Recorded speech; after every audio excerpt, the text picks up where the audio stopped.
Hello बच्चों, क्या हालचाल।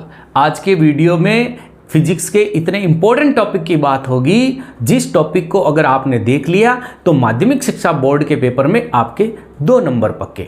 यानी आपको माध्यमिक शिक्षा बोर्ड ये पूछेगा कि अगर इस तरह का कोई प्रतिरोध होता है और इस पर इस तरह की अलग अलग रंगों की पट्टियां होती हैं तो उन पट्टियों को देखकर आपको ये बताना है कि ये प्रतिरोध कितने ओम का है। यानी इन बैंड के हिसाब से आपको प्रतिरोध ज्ञात करना आना चाहिए किसी प्रतिरोधक का।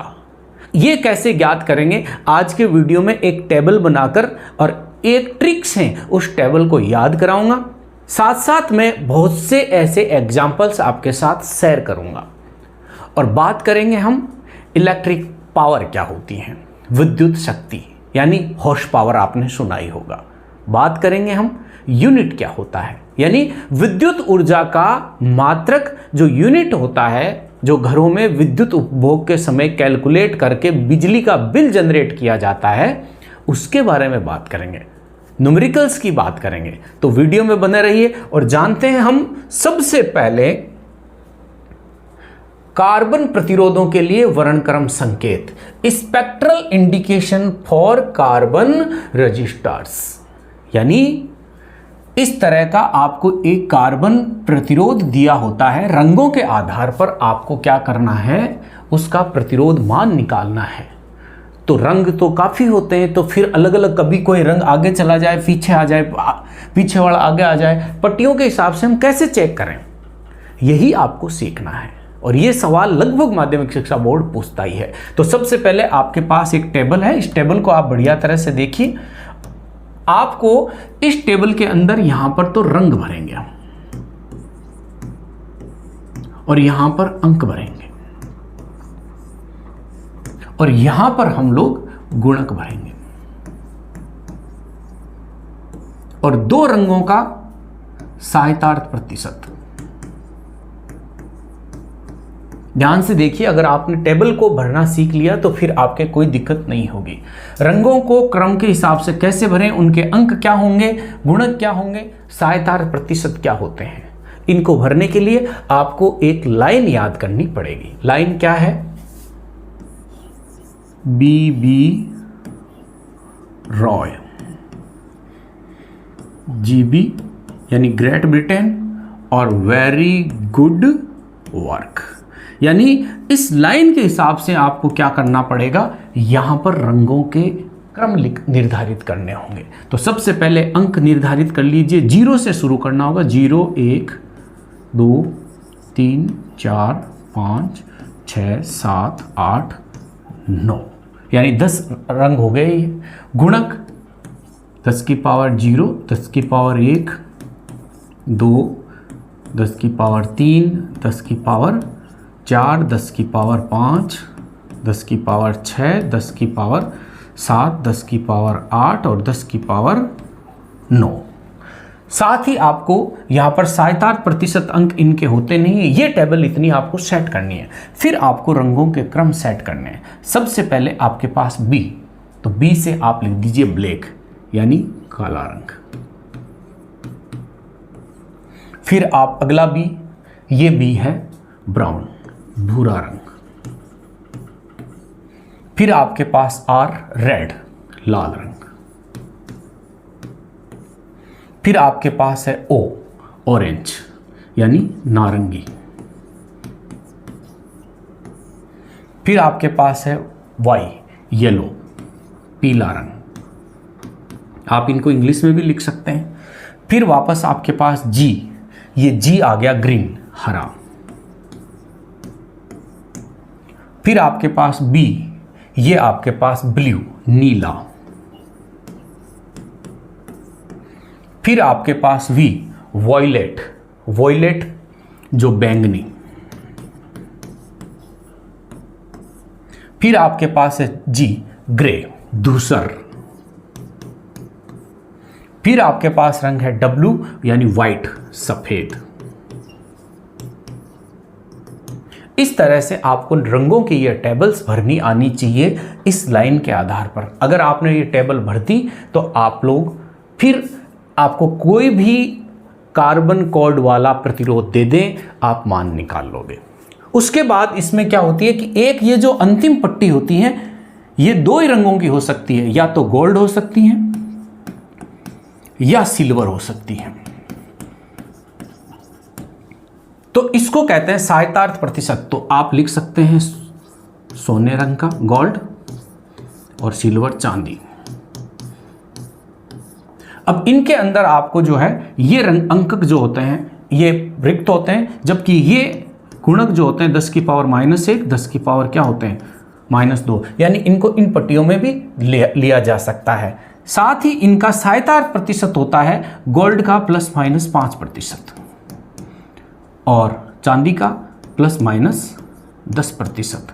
अगर यहां पर पट्टी नहीं हो, यानी आगे केवल 3 ही पट्टियां हो, तो आपको कैलकुलेशन करते वक्त सहायतार्थ प्रतिशत अपने हिसाब से ±20% लिख देना चाहिए।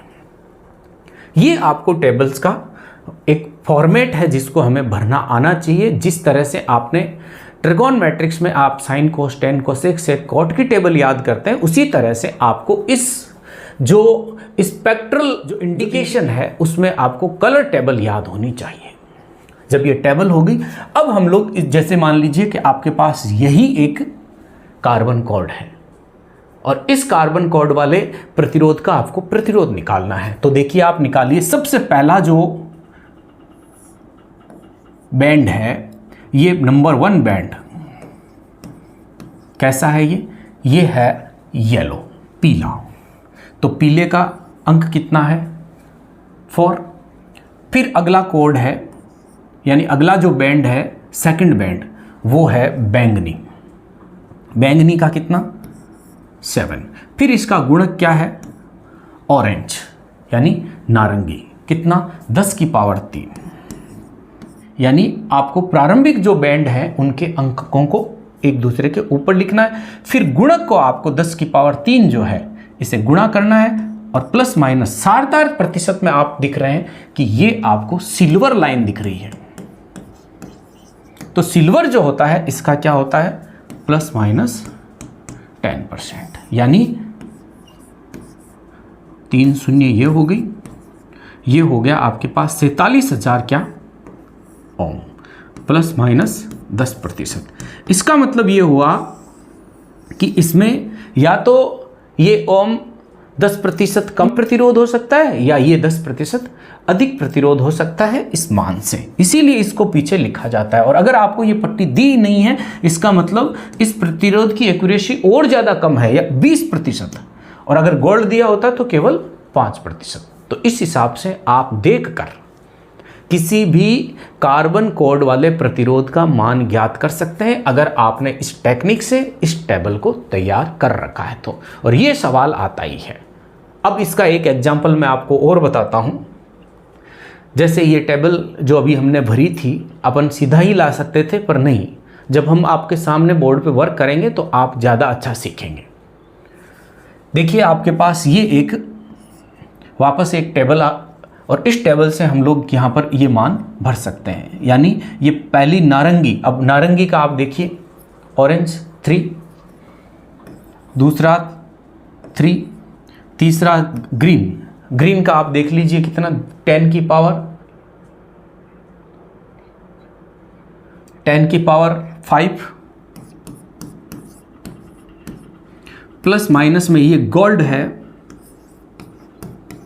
तो ये क्या होगा 5%, यानी इसमें 5 शून्य लगाएंगे, 1 2 3 4 और 5, प्लस माइनस कितना 5%। इतने ओम का क्या हो गया ये प्रतिरोध है।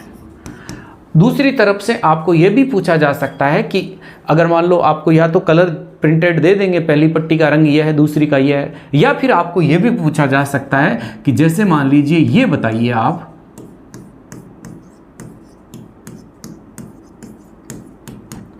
इस मान का प्रतिरोध अगर आपको दिया है तो उसके रंग क्रम क्या होंगे, यानी कलर कोड क्या होंगे। तो आपको कलर कोड भी उसी टेबल से, जैसे 5 नंबर पे पहला टेबल कलर कौन सा है, 0 पे कौन सा है, 10 की पावर 2 पे कौन सा कलर है, 20%, इसका मतलब आपको 3 ही पट्टियां बनानी है, चौथी पट्टी बनानी ही नहीं है।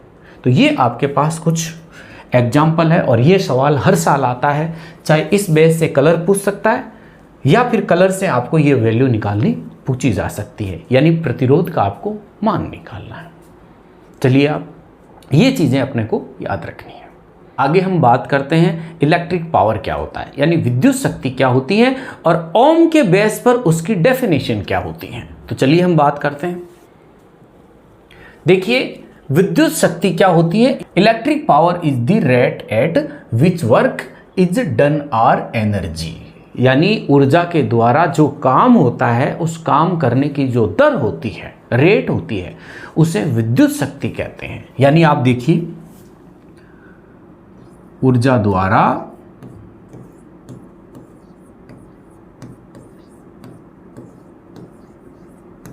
कार्य करने की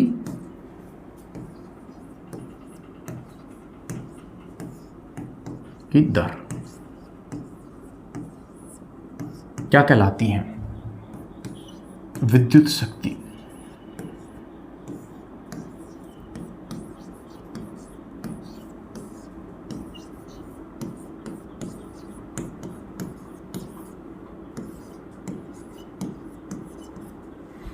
अब विद्युत शक्ति को माना डेल्टा टी समय में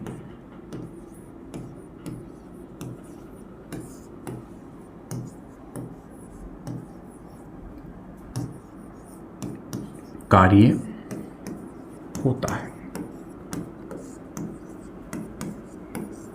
तो शक्ति P बराबर क्या होगी, डेल्टा W बटे डेल्टा T। ये आपको शक्ति का फॉर्मूला पता रखना है। साथ ही अगर ओम नियम से इसको डिफाइन करें, ओम अनुसार आपको पता है V विभव जो होता है वो क्या होता है, W बटे क्यू नॉट, यानी एकांक आवेश पर किया गया काम विद्युत विभव होता है। इसको हम ऐसे भी लिख सकते हैं डेल्टा W बटे डेल्टा Q। तो डेल्टा W का मान क्या होगा, डेल्टा W बराबर V डेल्टा Q। ये आपके पास इक्वेशन नंबर 2 आ गया। समीकरण 2 है, इसका मान 1 में रख दीजिए। तो P equal V delta Q बटे डेल्टा T। अब आपको यह भी ज्ञात होना चाहिए कि I इक्वल क्या होता है, डेल्टा Q बटे डेल्टा T। तो आप यहां पे लिख सकते हैं P इक्वल VI। अब आपको V का मान पता होना चाहिए, V इक्वल होता है IR। तो P का मान हो जाएगा आपके पास I स्क्वायर R, यानी इसके आप अलग अलग मान अलग अलग रख के इसके अलग अलग, जैसे R इक्वल V अपॉन क्या है I, तो आप इससे भी इसका, या फिर आप I इक्वल VR जो है मान रख के इस शक्ति के अलग अलग सूत्र आप निकाल सकते हैं। ज़्यादा सूत्र निकालेंगे तो न्यूमेरिकल करने में आसानी होगी, क्योंकि किसी में P दिया होगा, किसी में V दिया होगा, I दिया होगा, W दिया होगा, T दिया होगा, तो आपको ये फॉर्मूले आने चाहिए। तो भाई ओम नियम से शक्ति क्या होती है। ओम कहते हैं कि यदि आपके पास धारा है, किसी सर्किट में धारा बह रही है, मतलब ऊर्जा है उसके अंदर, तो धारा का वर्ग और उस सर्किट का प्रतिरोध का गुणनफल उस सर्किट की शक्ति कहलाता है। यानी धारा का वर्ग और प्रतिरोध का गुणन उस सर्किट की क्या कहलाती हैं, शक्ति कहलाती हैं। ये ओम की डेफिनेशन है पावर की, इलेक्ट्रिक पावर की। तो ये चीज आपको ध्यान रखना है। अब हम इसकी बात करते हैं किसकी, मात्रक की, कि शक्ति का मात्रक क्या होता है। तो चलिए हम शक्ति के मात्रक की बात कर लेते हैं। देखिए शक्ति का मात्रक E equal delta W upon delta T, इसको हम वॉट यूनिट से लिखते हैं। इसका यानी शक्ति का मात्रक होता है वॉट। एक पूरक मात्रक इसका V डेल्टा Q बटे डेल्टा T, यानी P इक्वल VI, यानी इसको वोल्ट इंटू एम्पियर भी लिख सकते हैं। लेकिन वॉट इसका परफेक्ट मात्रक होता है। कई बार बड़ी शक्ति होती है तो इसको हम HP में लिखते हैं, हॉर्स पावर में, यानी 1 HP, और ये कितना होता है 746 वॉट। ये भी आपको बढ़िया तरह से पता रखना है। उसके बाद हम लोग 1 किलोवाट में भी ले सकते हैं, 1 मेगावाट में भी ले सकते हैं, 1 माइक्रोवाट में भी ले सकते हैं। यानी ये 10 की पावर कितनी 3 वाट, ये कितना 10 की पावर 6 वाट, और ये कितना 10 की पावर माइनस की 3 वाट। यानी हॉर्स पावर जैसे पानी की मोटर होती है या अलग अलग शक्ति जो इलेक्ट्रिक जो डिवाइसेस होती है उनकी शक्तियों को हॉर्स पावर में मापते हैं तो 746 वाट, यानी एक घोड़े की शक्ति जो होती है वो 746 वाट के बराबर मानी जाती है। जिसकी शक्ति ज़्यादा बढ़िया होती है उसमें काम ज़्यादा होगा, समय कम लगेगा। तो ये चीज़ें हमें ध्यान रखनी चाहिए। उसके बाद हम बात करते हैं विद्युत ऊर्जा, इलेक्ट्रिक एनर्जी क्या होती है और इसका यूनिट क्या होती है।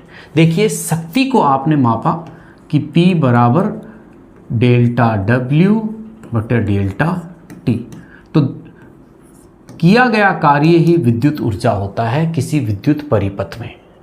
तो ये होगा P डेल्टा T। इसका मात्रक होता है जूल, और इसका एक पूरक मात्रक जो होता है वो होता है वॉट इंटू सेकेंड। यानी इस फॉर्मूले से आप निकाल सकते हैं, इसका मात्रक जूल होता है और वॉट इंटू सेकेंड भी होता है। अब इसके अंदर आप मान लीजिए ये निकालना चाहते हैं कि भाई इसका घरों के अंदर जो विद्युत बिल आता है मीटर से, वो बिल कैसे कैलकुलेट होता है। वो बिल होता है यूनिट में। 1 किलोवाट घंटा बराबर होता है 1 यूनिट। यानी विद्युत ऊर्जा का बड़ा मात्रक होता है यूनिट। अब 1 यूनिट बराबर कितने जूल होते हैं वो ध्यान रखिए आप। 1 किलो में कितना 1000, और वॉट जो है 1000 वॉट, और घंटे में कितने सेकंड 60 गुणा 60 बराबर 1 यूनिट। अब ये कितने होंगे 36, और इस पे 1 2 3 4 5, यानी 1 2 3 4 5 जूल बराबर क्या हो गया 1 यूनिट। यानी इसको 3.6 इंटू 10 की पावर कितनी हो गई 6, क्योंकि 5 शून्य ये है, 1 दशमलव आगे चला गया, क्या हो गया जूल। ये किसके बराबर होता है 1 यूनिट के बराबर होता है। ये भी आपको ध्यान रखना चाहिए। फिर उसके बाद mega joule, micro joule, nano joule, pico joule वो भी होता है, और अगर वो ध्यान है आपको तो आपको न्यूमेरिकल करने में क्या होती है सुविधा होती है। तो आज की इस वीडियो के अंदर अपन कुछ क्वेश्चंस जो हैं उनको भी आप अगर बढ़िया तरह से लिखो तो आप लिख सकते हो। जैसे मान लो अलग अलग वर्ण क्रम कोड जो होता है उससे प्रतिरोध याद करना, प्रतिरोध दिया हुआ है तो उससे चित्र बनाना, अलग अलग रंगों की पट्टियाँ बनाना, साथ में शक्ति क्या होती है, उसका मात्रक क्या होता है, 1 हॉर्स पावर कितने वॉट शक्ति के बराबर होता है, शक्ति का ओम नियम के आधार पर डेफिनेशन क्या होता है, उसका मात्रक क्या होता है, ऊर्जा क्या होती है, ऊर्जा का डेफिनेशन क्या होता है, ऊर्जा की यूनिट क्या होती हैं, 1 यूनिट बराबर कितने जूल होते हैं, मीटर के अंदर जो विद्युत व्यय होता है वो यूनिट में गिना जाता है। तो उससे एक घर में लगे हुए अलग अलग इलेक्ट्रॉनिक उपकरण से आप यूनिट में कैसे चेंज कर सकते हैं, और यूनिट अगर आपको पता है तो उस बिल का आप उपभोग के लिए व्यय पैसे के अंदर कैसे निकाल सकते हैं। तो आज के वीडियो में यही बात थी, और इन चीज़ों से कम 2 नंबर के क्वेश्चन माध्यमिक शिक्षा बोर्ड पूछता ही है। वीडियो को देखने के लिए धन्यवाद। चैनल को सब्सक्राइब करिए और क्या करिए लाइक करिए। Thank you.